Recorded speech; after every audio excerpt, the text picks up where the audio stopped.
Good evening friends. இந்த ஆடியோவில் நம்ம நாளைக்கு நிஃப்டி 50 அண்ட் சென்செக்ஸ் அதுக்கான ப்ரீ மார்க்கெட் ரிப்போர்ட் பார்க்கலாம்.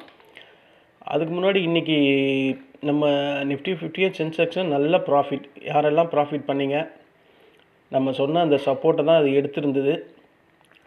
நான் ஆல்ரெடி இந்த சார்ட்டை நாளைக்கான ப்ரீ மார்க்கெட் ரிப்போர்ட்டுக்கு ஏற்ற மாதிரி லைன்ஸ்லாம் போட்டேன், அதனால் டெல் பண்ணிட்டேன். ஆனால் உங்களுக்கு தெரியும்ல, சப்போர்ட் எது நிஃப்டி 50 இன்றைக்கி எக்ஸாக்டாக நம்ம சப்போர்ட் எடுத்தது, சென்செக்ஸும் நம்ம சப்போர்ட்டை தான் எடுத்தது.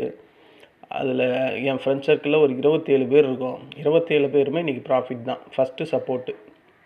ஸோ இன்றைக்கி நல்ல ப்ராஃபிட். சென்செக்ஸில் ஒரு யூடியூப் சம்மந்தமாக எனக்கு அதில் பழக்கம் ஆனவங்க, அவங்க ஒரு 4 பேர் சென்செக்ஸில் 3000 ரூபாவாம் இன்றைக்கி ப்ராஃபிட் வாட்ஸ்அப்பில் போட்டிருக்காங்க. ஃபஸ்ட்டு சப்போர்ட்டு டச் பண்ணிட்டு போனதுக்கப்புறம், அதாவது 9:30 மணிக்கு நடந்த கேண்டில் அது. நிஃப்டி 50லேயும் அதே மாதிரி தான். நிஃப்டி 50ல் இந்த இடம் நமக்கு நடந்தது.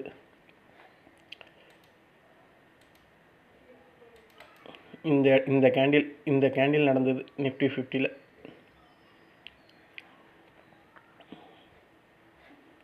நெட்டே ஒர்க் ஆகலன்னு நினைக்கிறேன், அதுதான் சுற்றுது. ஒர்க் ஆகுது.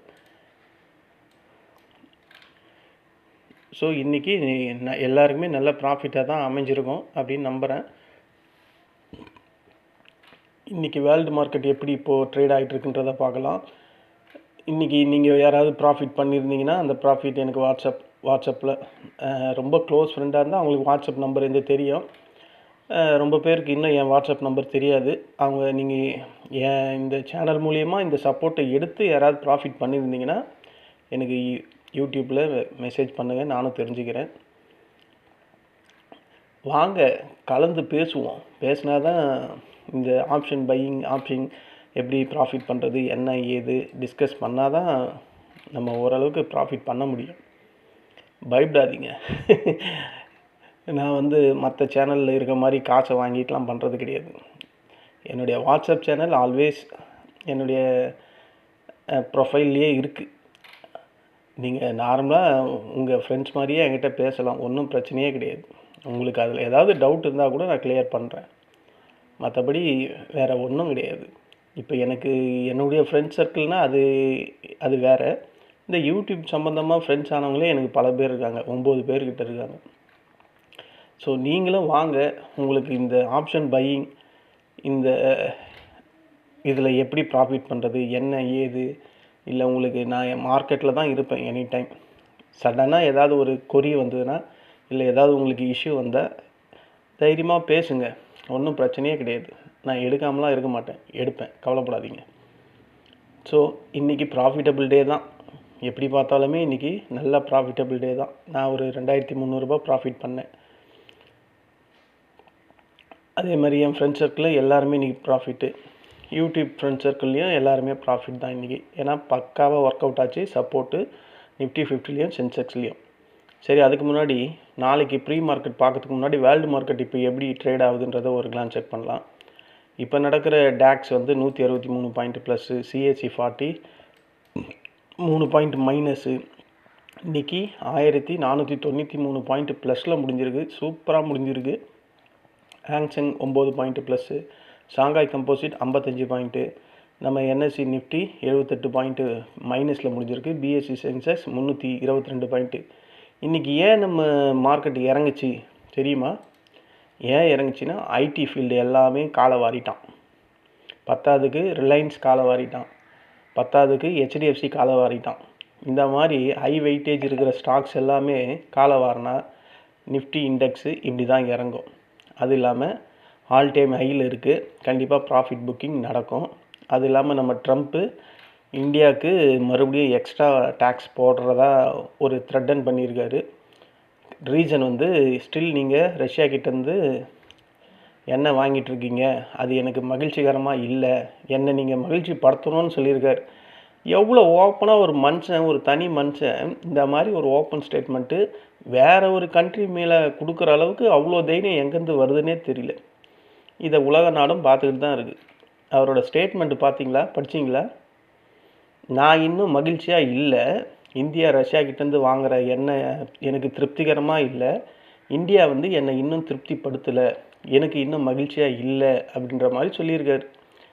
நீ மகிழ்ச்சியாக இருக்கு கேட்டால் அந்த மாதிரி கோவம் வருது. சரி, அது வேணாம். இதெல்லாம் யார் கேட்குறது, என்ன ஏது ஒன்றும் புரியல. அமெரிக்காவுக்கு பிரசிடெண்ட்டாக இருந்தால் நீ அமெரிக்காவில் தானே இது பண்ணும். என் நாட்டு விஷயத்தில் நீ என்ன தலையிடுறது? நான் யார்கிட்டயாவது வாங்கிக்கிறேன் எண்ணெயை. என்னுடைய பொருளாதாரம் வளரணுன்னா எனக்கு சப்போர்ட்டாக இருக்கிற கண்ட்ரிக்கிட்ட தான் பண்ண முடியும். நம்ம கண்ட்ரி ஏன் தான் இப்படி இருக்குன்னே எனக்கு ஒன்று புரியல. சரி ஃப்ரெண்ட்ஸ், அதை விட்டுருவோம். அதெல்லாம் பெரியவங்க பார்த்துப்பாங்க. நம்ம கதைக்கு வருவோம். நாளைக்கு பாருங்கள், பிஎஸ்சி சென்செக்ஸ் ஒரு 322 பாயிண்ட்டு மைனஸு, எஸ்டிஐ வந்து 25 பாயிண்ட்டு ப்ளஸ்ஸு, காஸ்பி இன்றைக்கி நல்லா ஏறி இருக்குது 148 பாயிண்ட்டு. இந்த யூஎஸ் டாலரு, இந்த யூஎஸ்ன்ற வார்த்தை கேட்டாவே எனக்கு கடுப்பாக இருக்குது. US dollar 98.62. நம்ம ஐஎன்ஆர் வந்து இன்க்ரீஸ் ஆகிக்கிட்டு தான் இருக்குது. கோல்டு பழையபடி ஃபார்முக்கு வந்துட்டான். சில்வரும் ஏறிக்கிட்டு தான் இருக்குது. காப்பரும் ஏறிக்கிட்டு தான் இருக்குது. ஸோ டவ் ஃபியூச்சர் எப்படி ட்ரேட் ஆகுது? ப்ளஸுக்கு போகலாமா மைனஸ்லேயே இருக்கலாமான்னு யோசிச்சுக்கிட்டு 0.6, ஒரு பாயிண்ட்டும் இல்லை, ஒரு பாயிண்ட் மைனஸும் இல்லை. நாஸ்டாக் ஃபியூச்சர் வந்து 159 பாயிண்ட்டு ப்ளஸ்ஸு, மணி 5 ஆக போகுது. ஸோ இதுதான் இப்போ யூஎஸ் வேர்ல்டு மார்க்கெட்டில் நடக்கக்கூடிய நிலவரம். இந்த நிலவரத்தை வச்சு பார்த்தா நமக்கு நாளைக்கு ஒரு கேப் அப் கிடைச்சா, கேப் அப் இப்படி கிடைச்சிதுன்னா இதுதான் ஃபஸ்ட்டு ரெசிஸ்டண்ட். இப்படி போயிட்டு இப்படி வர்றதுக்கான வாய்ப்பு இருக்குது. ஓகேவா? இந்த ப்ளூ லைன் வந்து அப்படியே இருக்கட்டும்.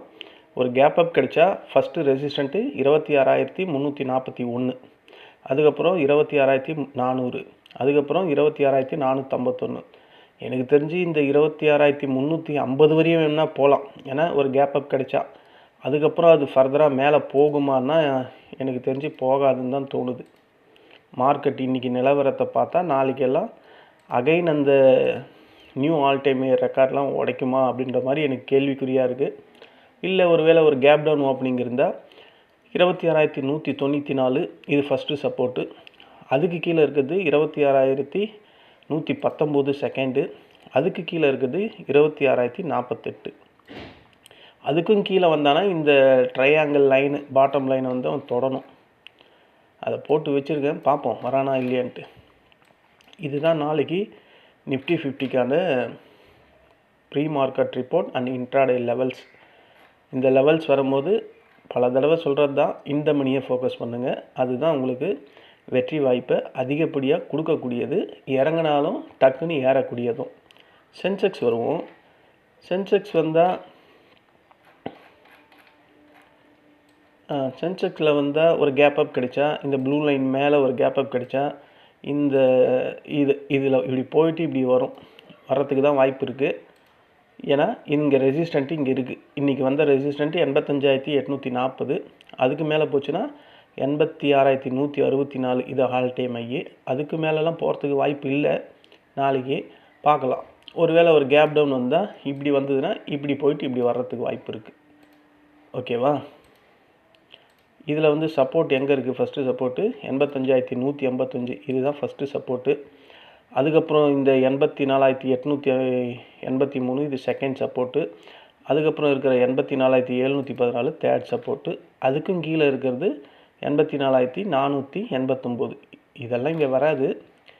இந்த தேர்ட் சப்போர்ட் வரையும் வேணும்னா வர்றதுக்கு வாய்ப்பு இருக்குது. எஃப்ஐஎஸ் செல்லிங்கில் இருந்தால் கண்டிப்பாக வரும், அதில் எந்த டவுட்டுமே கிடையாது. எனக்கு தெரிஞ்சு எஃப்ஐ செல்லிங்கில் தான் இருக்காங்க இன்றைக்கி. ஏன்னா கேண்டிலில் பார்த்தாவே தெரியுது, ஒவ்வொரு கேண்டிலும் இறங்கின அதோட ஹைட்டும் அதோட வித்தும் பார்த்தாவே தெரியுது எஃப்ஐ செல்லிங்கில் தான் இருக்காங்க அப்படின்ற மாதிரி. சரி ஃப்ரெண்ட்ஸ், இதுதான் நாளைக்கான நிஃப்டி 50 சென்செக்ஸ்க்கான இன்ட்ராடே லெவல்ஸு. நாளைக்கு நிஃப்டி 50ல் வேறு வீக்லி எக்ஸ்பைரி. ஸோ ரொம்ப கேர்ஃபுல்லாக ட்ரேட் பண்ணுங்கள். ஏன்னா அது பாருங்கள், நிஃப்டி 50 வந்து இப்போது 26,244 முடிஞ்சிருக்கு. வெயிட்டட் ஆவரேஜில் 26,250 முடிஞ்சிருக்கு. இதோடு அடுத்த சப்போர்ட்டு இங்கே தான் இருக்குது, பக்கத்தில் தான் இருக்குது. ஒரு 30 பாயிண்டில் 30 பாயிண்ட்டா, இதில் ஒரு 48 பாயிண்டில் இருக்குது. ஒரு கேப் டவுன் வந்தாவே அதை தான் டச் பண்ணோம். அதுக்கப்புறம் இந்த 26,119 இது அடுத்த சப்போர்ட். ஒரு நியூஸு இந்த குப்பிட்ட பற்றி இந்த லாஸ்ட்டு சாட்டர்டே தான் ஒரு வீடியோ போட்டிருந்தேன். அந்த குப்பிட்டில் ஒரு ஷேர் ஹோல்டர்ஸ், அவர் யார் என்னான்லாம் எனக்கு தெரியாது. இந்த யூடியூப்பை பார்த்துட்டு தான் நான் இந்த யூடியூப்பில் இந்த குப்பிட்ட பற்றி சொல்லியிருந்தேன். மற்ற ஷேர்ஸை பற்றி, அதாவது இந்த ஃபார்மசூட்டிக்கலை பற்றி ஒரு ஆடியோ போட்டிருந்தேன். அதில் குப்பிட்ட பற்றியும் சொல்லியிருந்தேன். அதில் ஒருத்தர் ஹை லெவலில் ஹை ரேஞ்சில் வாங்கியிருக்கார் போல இருக்குது. அவர் அங்கே வாங்கிட்டு கம்மியான ஷேரில் தான் வாங்கியிருக்காரு மனுஷன். அந்த ஷேரை வாங்கிட்டு அது நான் ஒரு சப்போர்ட் சொல்லியிருந்தேன். நான் சப்போர்ட் சொல்கிறேன்னா அது ஏனோ தானோலாம் சொல்ல மாட்டேன், அக்யூரேட்டாக தான் சொல்லுவேன். என்ன சொல்லியிருந்தேன்னா, அந்த 341 அவன் கண்டிப்பாக தொடுவாங்க, அந்த சப்போர்ட்டை அவன் கண்டிப்பாக வருவான் அப்படின்னு தான் சொல்லியிருந்தேன். மனுஷன் நான் சொன்னதை நல்லா வாட்ச் பண்ணியிருக்காரு போல இருக்குது. வாட்ச் பண்ணிவிட்டு அந்த பாருங்கள் 341.50 நான் அந்த லைன் தான் போட்டிருக்கேன். அந்த லைனை டச் பண்ணிவிட்டு இன்றைக்கி 50 பாயிண்ட் ஏறி இருக்குது. அவர் இங்கே ஆவரேஜ் பண்ணியிருக்காரு போல இருக்குது. இன்றைக்கி ஆவரேஜ் இந்த இடத்துல பண்ணியிருக்காரு, லம்பான அமௌண்ட்டுக்கு ஆவரேஜ் பண்ணியிருக்காரு மனுஷன். இன்றைக்கி ப்ராஃபிட்டே வந்துட்டுன்ட்டு அவர் ஃபோன் பண்ணி சந்தோஷம், அதாவது உணர்ச்சி வசப்பட்டு பேசினார் மனுஷன். உங்களால் தான் சார் இன்றைக்கி ப்ராஃபிட்டு, நீங்கள் எப்படி சார் அந்த சப்போர்ட் அவ்வளோ அக்யூரேட்டாக சொன்னீங்க 341 வரையும் அப்படின்ட்டு. அது என்ன பார்த்தாவே நமக்கு தெரியுது, இங்கே தான் இருக்குது சப்போர்ட்டு. அது இல்லாமல் நான் அப்போ இண்டிகேட்டர்ஸை வச்சு யூஸ் பண்ணியிருந்தேன், ஆர்எஸ்ஐயை பேஸ் பண்ணி சொல்லியிருந்தேன். அதை வச்சு பார்த்தா நமக்கு தெரிய தான் போகுது. அதை ஏன் அவர் அவ்வளோ ரொம்ப உணர்ச்சி வசப்பட்டு பேசியிருந்தார் ஃபோனில். நான் ப்ராஃபிட்டே வந்துட்டேன் சார், அதில் உங்கள் கைடன்ஸ் பக்காவாக இருந்தது குப்பீட்டில். நான் அவர் சொன்னதுக்கப்புறம் தான் போய் பார்த்தேன். அப்படியா அப்படின்னு போய் பார்த்தா கரெக்டாக அந்த 341.50 தான் அவன் சப்போர்ட் எடுத்துகிட்டு மேலே போயிட்டான். ஸோ அவர் அவ்வளோ ஆதங்கப்பட்டது, சந்தோஷப்பட்டதுக்கு காரணம், ரீசன் இங்கே தெரியுது எனக்கு பார்த்தாவே. பாவம் ரொம்ப நாளாக அது லாஸ்ட்லேயே இருந்தாராம். ஆனால் அவர்கிட்ட நான் சொன்னேன், சார் அது ஃபண்டமெண்டலாக சரியில்லை, நான் இப்போவும் சொல்கிறேன், நீங்கள் ப்ராஃபிட்டில் இருந்தீங்கன்னா அதை உங்கள் விருப்பம், புக் பண்ணிவிடுங்க, அது கண்டிப்பாக இன்னும் இறங்க தான் செய்யும். நான் சொன்னேன் 256 வரையும் அது இறங்கிறதுக்கு வாய்ப்பு நல்லா இருக்குது சார் அப்படின்னு சொன்னேன். அவர் புக் பண்ணிட்டேன்னு தான் நினைக்கிறேன், புக் பண்ணிட்டாரு தான் நினைக்கிறேன். அந்த சந்தோஷத்தை ஷேர் பண்ணணும், சொல்லுங்கள் சார் உங்கள் யூடியூப்லேயும் அப்படின்னாரு. அது இப்போ ஞாபகம் வந்தது, அதனால் சொன்னேன். கூட இந்த சனிக்கிழமை தான் சொன்னேன் இந்த லெவல்ஸை. அவர் அவ்வளோ பர்ஃபெக்ட். அது இன்னும் கூட இறங்கும். அதை பார்த்தீங்களா, ஆர்எஸ்ஐயில் கண்டிப்பாக இந்த 30 வரையும் அவன் கீழே வருவான். இது ஏதோ இந்த டெட் கேட் பவுன்ஸுன்ற மாதிரி ஆயிருக்கு. சில பேருக்கு இதை ப்ராஃபிட் இன்னைக்கு கொடுத்துட்ருக்கு. பட் இதோட ஃபண்டமெண்டல் இன்னும் செக் பண்ணால் PE ratio, price to book அதிகம், எல்லாமே அதிகமாக தான் இருக்குது. இப்போ இது கொஞ்சம் ஏற விட்டுட்டு அப்புறம் அடிப்பாங்கன்னு தான் நினைக்கிறேன். நான் என்ன சொன்னேன்னா, ஒரே தடவையாக இந்த 256 வராது கண்டிப்பாக, ஆனால் வரும்னு தான் சொன்னேன். அவன் இன்றைக்கே வந்துட்டுருக்கான். லோயர் சர்க்கியூட் ஆகிட்டு அதுக்கப்புறம் மேலே ஏறி போயிருக்கான் போல இருக்குது. இதுதான் அவர் தெரிவிக்க சொன்னது, தெரிவிச்சிட்டேன். குப்பீட்டில் உங்களால் நான் ப்ராஃபிட்கே வந்துட்டேன் சார் அப்படின்னு ரொம்ப சந்தோஷ துணியில் சொன்னார். கேட்கவே ரொம்ப சந்தோஷமாக இருந்தது. இதுதான் ஃப்ரெண்ட்ஸ், அவர் சொல்ல சொன்னதை நான் சொல்லிட்டேன். இதுதான் நாளைக்கான நிஃப்டி 50 அண்ட் சென்செக்ஸ்க்கான ப்ரீ மார்க்கெட் ரிப்போர்ட்டு. நான் போஸ்ட் மார்க்கெட் ரிப்போர்ட்டு அந்த சார்ட்டு லைனெல்லாம் அழிச்சிட்டேன். அது ஏதோ நாற்பதில் அழிச்சிட்டேன். இல்லைனா இன்றைக்கி ப்ராஃபிட் எங்கெங்கெல்லாம் வந்ததுன்றதை உங்களுக்கு தெளிவாக காமிச்சிருக்கலாம். சரி பரவாயில்ல, உங்களுக்கு தெரியும்ல நான் சப்போர்ட் எங்கே போட்டிருந்தேன்னு. அது இல்லாமல் இன்றைக்கி எல்லாருமே ப்ராஃபிட்டில் தான் இருக்கும். ஸோ ரியலாக ப்ராஃபிட்டில் இருக்கும். அந்த லைன்ஸ் எல்லாம் உங்களுக்கு காமிச்சிருந்தா இன்னும் உங்களுக்கு யூஸ்ஃபுல்லாக தான் இருந்திருக்கும் பார்த்தேன். ஆனால் எப்போவுமே அந்த போஸ்ட் மார்க்கெட் ரிப்போர்ட் காட்டுறவனையும் அழிக்கவே மாட்டேன். இன்றைக்கி என்னவோ ஆச்சு, அழிச்சிட்டேன். சரி ஃப்ரெண்ட்ஸ், இதுதான் நாளைக்கான ப்ரீ மார்க்கெட் ரிப்போர்ட்டு. நம்ம நாளைக்கு இன்ட்ராடே டைமில் மீட் பண்ணலாம். உங்களுக்கு ஏதாவது குறி விளக்கம் ஏதாவது இருந்தால் என்னால் முடிஞ்ச அளவுக்கு நான் ஹெல்ப் பண்ணுறேன். எது இருந்தாலும் வாட்ஸ்அப்பில் தெரிவிங்க. நன்றி, வணக்கம்.